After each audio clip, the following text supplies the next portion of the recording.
Hello everyone, good evening.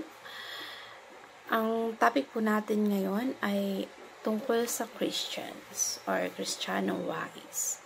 Making wise decisions daily. So, ito pong topic natin ay makakatulong sa atin para ang patutunguhan natin ay walang distractions. At hindi tayo mapariwara at magkaroon tayo ng decisions, making decisions wise. So, ang buhay natin, kailangan maging wise tayo para yung mga decision natin sa buhay tama at hindi natin pagsasihan. So, yan lahat ng mga desisyon natin ay magdudulot sa atin ng magandang kinabukasan. At ihahatid tayo nito patungo sa Diyos para sa ikagaganda ng ating buhay. So, yung ang ating paksa ngayon ay magmumula sa Proverbs chapter 1 verse 7. Sabi dito, the fear of the Lord in the beginning of knowledge, fools despise wisdom and instructions. So, dito, ang teaching natin ay the fear of the Lord is the beginning of knowledge. Kapag ikaw ay naging Kristiyano, nagkakaroon ka ng kamalayan tungkol sa presensya ng Diyos, tungkol sa kalooban ng Diyos. At nagiging conscious ka, so kung ano man yung kalooban sa'yo ng Diyos. At para matulungan ka sa kung ano man yung desire natin na kagustuhan ng parangalan ng Diyos sa ating buhay.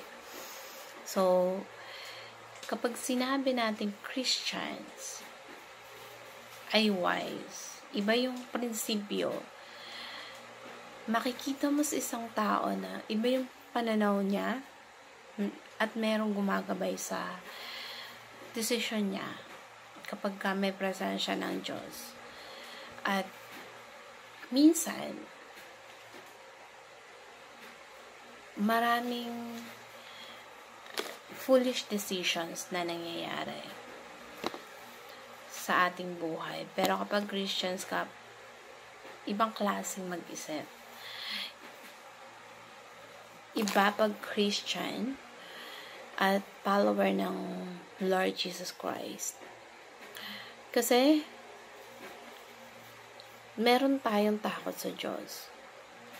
The fear of the Lord is the beginning of knowledge. Nagkakaroon tayo ng kaalaman, karunungan, at katalinuhan kasi may takot tayo sa Diyos.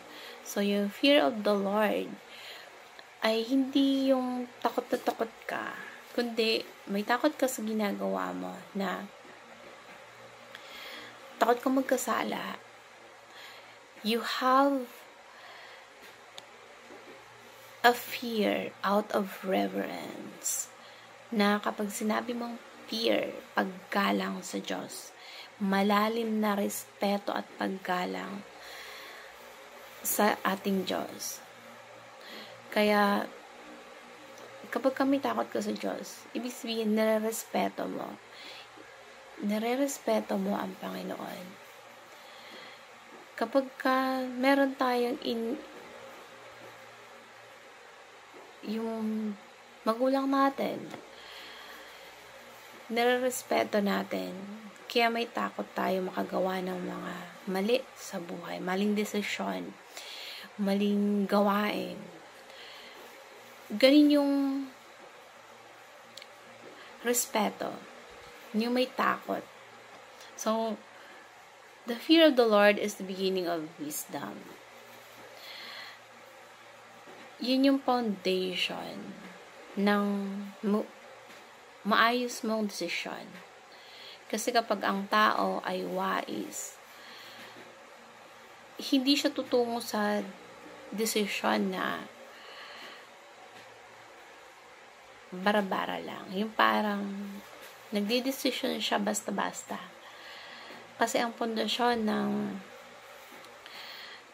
isang wais na Kristiyano ay merong paggalang, respeto sa sarili.